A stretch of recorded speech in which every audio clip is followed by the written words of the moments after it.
Wednesday, January 17th, saw the BBC celebrate mass murder with a puff piece for the RAF. Someone had the bright idea to take George Johnny Johnson, the last surviving British member of Operation Chastise, and interview him with a fresh-faced female pilot. Operation Chastise? Spank me senseless, baby. Of course, the BBC only used the euphoric phrase, "Dumbusters," and got all giddy about it. It's probably the most famous flying team in British history, now almost 75 years after carrying out the daring Dam Busters raid. To mark 100 years of the Royal Air Force, the RAF's 617 Squadron is being reformed. The BBC's Sophie Rayworth went to meet squadron leader George Leonard Johnson, Britain's last surviving member of the Dam Busters. Amazing aircraft, that, isn't it? Absolutely. George Johnny Johnson. He's 96 years old and the last surviving British member of World War II's famous Dam Busters raid. He joined the RAF in 1940, one of many teenagers who signed up to fight for their country. He says it was thrilling. I'd do the same again, should the situation arise. And I find that the satisfaction, the personal satisfaction in being able to do that was probably more than anything else.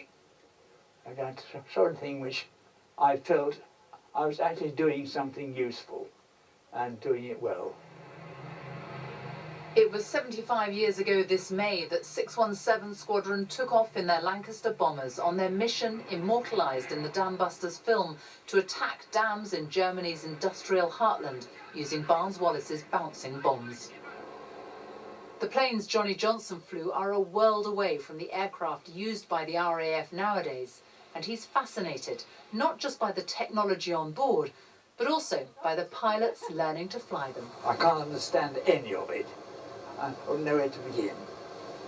It's a complete stranger, but it's not a Lancaster. I've always wanted to do it since the age of 4. Flying Officer Stephanie Searle is one of the RAF's newest pilots, in awe of the stories from the past. I hope I can measure up to it, to be honest, because a lot of them joined up because of what was happening in each of the world wars, and it was determination and confidence in knowing they were doing what was right for their country. Where I've been lucky enough to choose this role for myself, they were thrusted into it, and they just took to it and did the best they could. So I think it's more my ability to measure up to them.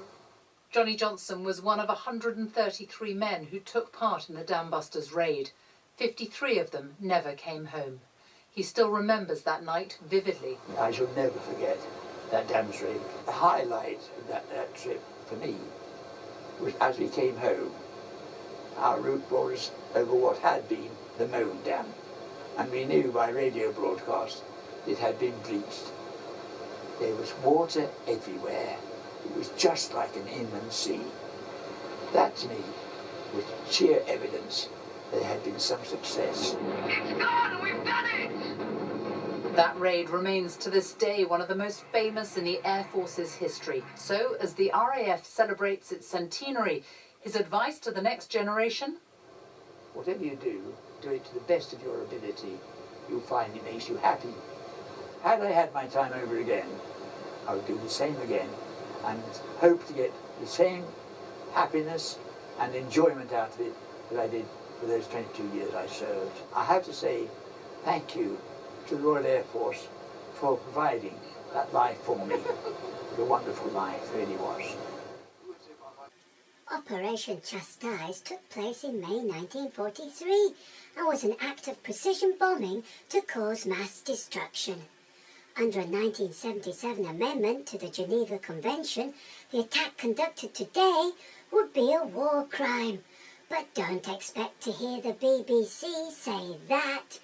And don't expect them to say that the raid also killed more Allied prisoners of war than German civilians. But where was the BBC's famed sense of impartiality? Where was the interview with a German survivor? Zip, nada, MIA. So much for balance. What next, BBC? Just how are you going to celebrate the first 1,000 bomber raid on Cologne, May 1942? or the July 1943 Hamburg firestorm, or the February 1945 destruction of Dresden. All three calculated mass murder. A nice firework display, perhaps? It's the 21st century, BBC. Time to stop celebrating mass death and destruction. That is, unless you're looking forward to World War III. And that's Trex News. Exceedingly extinct.